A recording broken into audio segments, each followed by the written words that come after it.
Hai, hola, assalamualaikum. Kembali lagi bersama aku Natyas yang akan temani malam minggu kamu ceritakan film seru dan menegangkan. Sebelum masuk ke filmnya, jangan lupa di-subscribe dulu ya channel aku ini agar kalian tidak ketinggalan nonton film seru lainnya. Kali ini aku akan ceritakan film Rest in Peace yang rilis pada 27 Maret 2024.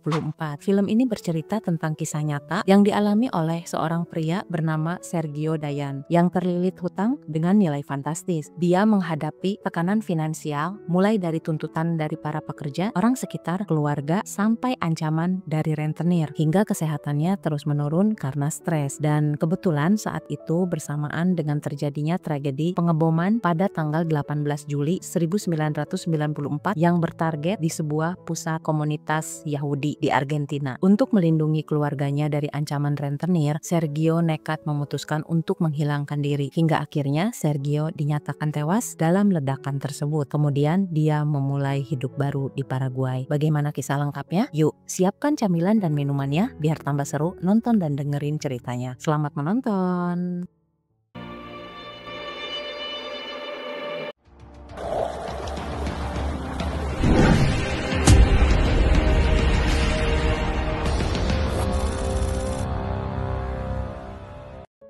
Pria ini bernama Sergio. Dia seorang pembisnis sukses yang amat mencintai keluarganya. Dan ini adalah Estela, istrinya, yang berprofesi sebagai dokter gigi. Mereka dikaruniai dua orang anak yang sangat menggemaskan. Anak pertama bernama Florencia yang biasa dipanggil Flo, dan si bungsu bernama Mati. Mereka hidup serba kecukupan, harmonis, dan bahagia.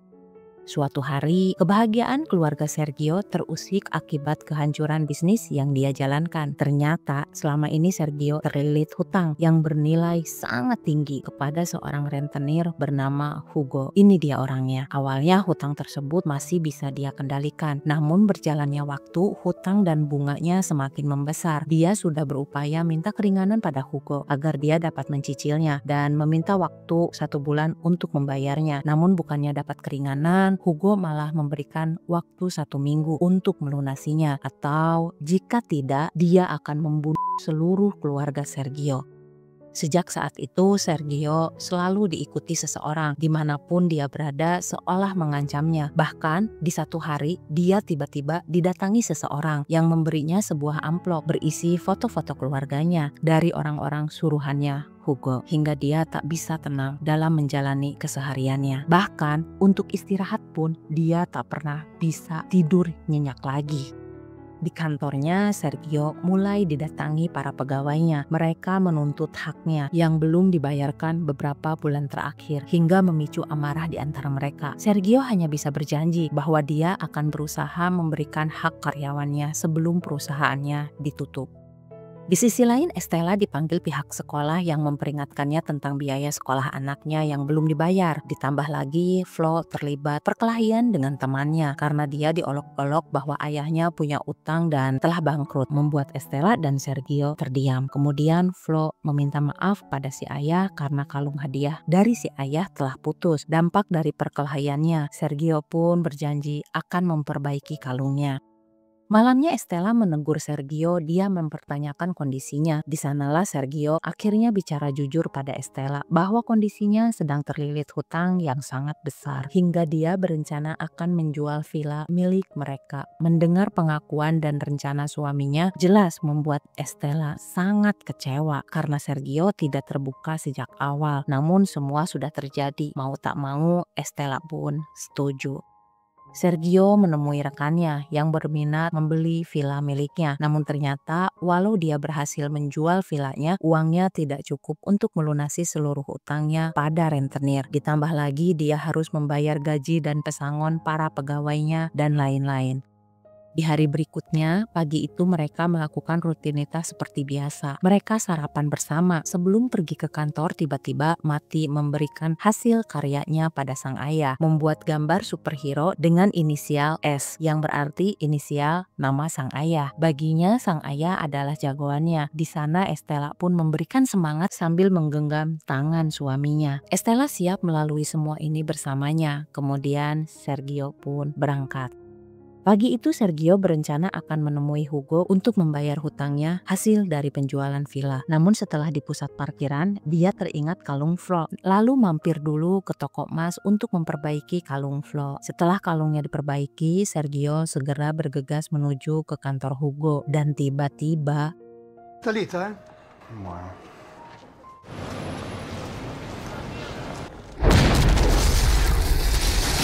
El edificio de la mutua israelita, la AMIA, los edificios están totalmente destruidos. Ya, hari itu tepat tanggal 18 Juli 1994, sebuah bom meledak di sebuah pusat komunitas Yahudi Argentina hingga menimbulkan banyak korban jiwa dan Sergio menjadi salah satu korbannya. Sesaat setelah bom meledak, Sergio tersadar dan dia segera dibawa ke rumah sakit. Di sanalah dia berpikir untuk memanfaatkan kejadian itu. Ya, dia memutuskan untuk menghilangkan diri. Segera dia belanja keperluan seperti pakaian, kemudian dia pergi ke Paraguay. Dia berharap Estela akan mengira dirinya telah wafat dan dia akan mengklaim semua asuransi jiwa miliknya sehingga mereka tidak perlu kehilangan tempat tinggal karena utang-utang yang belum lunas. Menyaksikan berita di televisi, Estela segera menghubungi kantor Sergio. Betapa terkejutnya dia ketika mendengar karyawannya bilang bahwa Sergio sedang pergi ke kantor Hugo karena lokasinya dekat dengan ledakan bom. Kemungkinan Sergio terjebak di sana. Segera Estela menuju ke pusat parkir untuk memastikan keberadaan mobil suaminya. Menyadari mobil suaminya berada di sana, Estela segera mencari informasi daftar korban. Namun di daftar dia tidak menemukannya. En la lista de fallecidos no está. ¿Todos están durmiendo, Bea? Sí, sí, se acostaron temprano. Mañana cuando se levanten no sé qué les voy a decir. Beberapa hari berlalu, Estela mendapatkan kabar via telepon bahwa Sergio telah ditemukan. Segera dia bergegas pergi. Sesampainya di sana, saat Estela menyebut nama Sergio, di sana ada Hugo yang menatapnya. Ternyata jasad Sergio tidak ditemukan. Mereka hanya menyerahkan tas milik suaminya. Saat Estela mengeceknya, di sana dia menemukan kalung milik Flo. Saat itulah tangis Estela pecah. Di tempat barunya, Sergio mengganti namanya jadi Nicholas. Dia bekerja di sebuah toko elektronik milik Ilu dan suaminya Gordo. Karena Sergio sangat rajin dan piawai dalam bekerja, mereka sangat mempercayainya. Hingga pasangan suami istri itu membantu Sergio membuatkan KTP baru dengan identitas baru agar dia menjadi legal di sana. Tepat di hari Natal, Gordo kena serangan jantung hingga merenggut nyawanya. Berjalannya waktu, Estela akhirnya mengklaim seluruh asuransi jiwa milik Sergio. Kemudian uangnya digunakan untuk membayar gaji dan pesangon para karyawannya. Kemudian tak lupa dia juga ke sekolah anak-anaknya. Dan ternyata di sana dia malah dapat keringanan dari pihak sekolah yang memberikan kedua anaknya beasiswa. Setelah itu Estela segera ke mobilnya dan di sana dia meluapkan perasaannya. Dia menangis terseduh di dalam mobil. Di hari berikutnya, Estela menemui Hugo untuk menyelesaikan hutang suaminya. Di sana, Hugo mengungkapkan bahwa semua hutang-hutang Sergio sudah dianggap lunas karena dia menyaksikan Estela saat mengambil tas Sergio bersamaan dengan Hugo juga menemukan adik kesayangannya menjadi salah satu korban. Singkat cerita, berjalannya waktu, Nico semakin dekat dengan Ilu. Dia sangat terbuka dengan keadaannya, bahwa dirinya masih memiliki keluarga. Walau begitu, mereka sepakat menjalin hubungan. Namun, dengan syarat Nico nggak mau tinggal bersama dengan Ilu. Dia lebih memilih tinggal bersama dengan anjing kesayangannya yang dia temukan di jalan. Setiap tahunnya Sergio selalu merayakan ulang tahun anak-anaknya bersama anjingnya yang tidak pernah dia beri nama. Dia menjadi sosok tertutup dan pendiam. Kegiatan sehari-harinya dia bekerja di toko Ilu. Jika tidak berkencan dengan Ilu, ya dia habiskan waktunya di kamarnya bersama si anjing.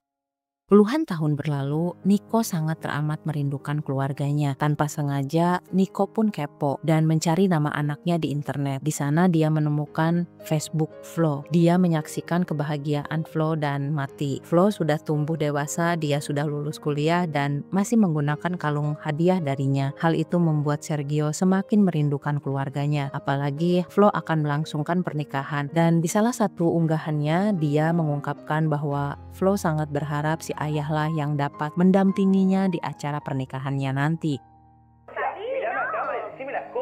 ¿Qué estás haciendo? En casi todas está mi papá. Que lo extraño mucho. Hola, Pa, que te extraño mucho. Pediría Que el día de mi casamiento me lleves del brazo. Te amo con todo mi corazón. Asa rindu membuat Sergio meradang. Dia galau parah, lalu menangis terseduh sambil memeluk anjingnya. Hingga akhirnya Sergio memutuskan untuk kembali ke Buenos Aires. Malamnya, sebelum pergi, Sergio menyimpan anjingnya di klinik hewan. Buenas. Buenas. Te vas. ¿Cómo se llama tu señora? Cuídate, sí.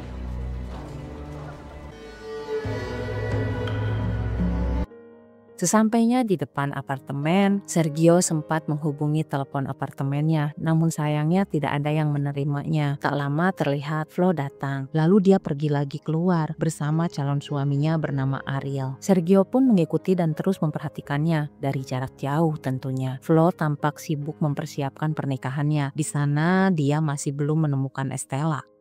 Sergio tinggal di sebuah hotel yang gedungnya berhadapan dengan apartemennya. Dia terus memantau, namun masih tidak ada pergerakan. Namun tiba-tiba tak lama dia melihat Estela di sana. Lagi-lagi dia hanya bisa menatapnya dari jauh.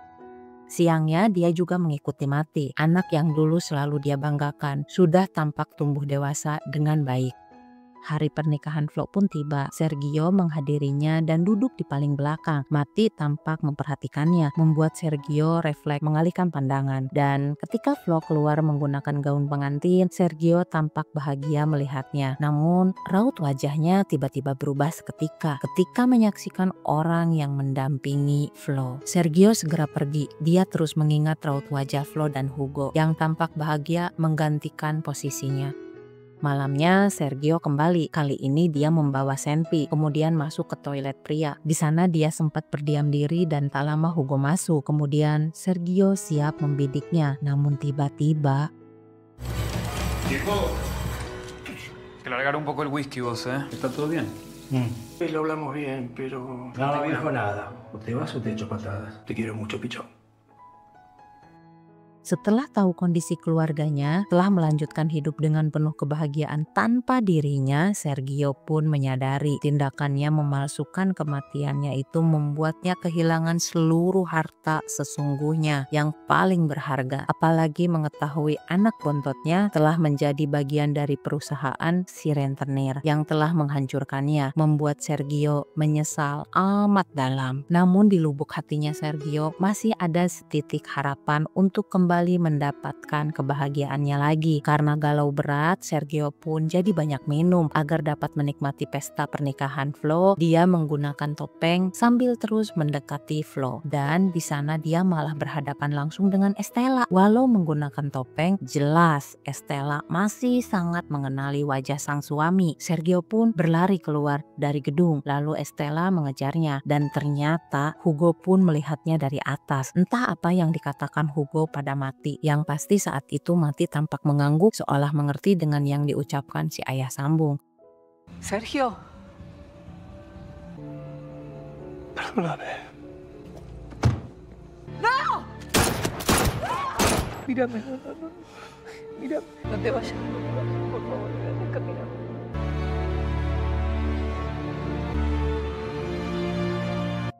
Dan film pun selesai. Gimana sayang? Semoga kalian suka ya. Jangan lupa yang belum subscribe, di-subscribe dulu ya. Kalau udah, jangan lupa di like video ini dan di-share ke seluruh sosial media yang kalian punya. Oke, terima kasih ya. Semoga kalian sehat dan bahagia selalu. Sampai jumpa di film berikutnya. Aku pamit. Bye-bye.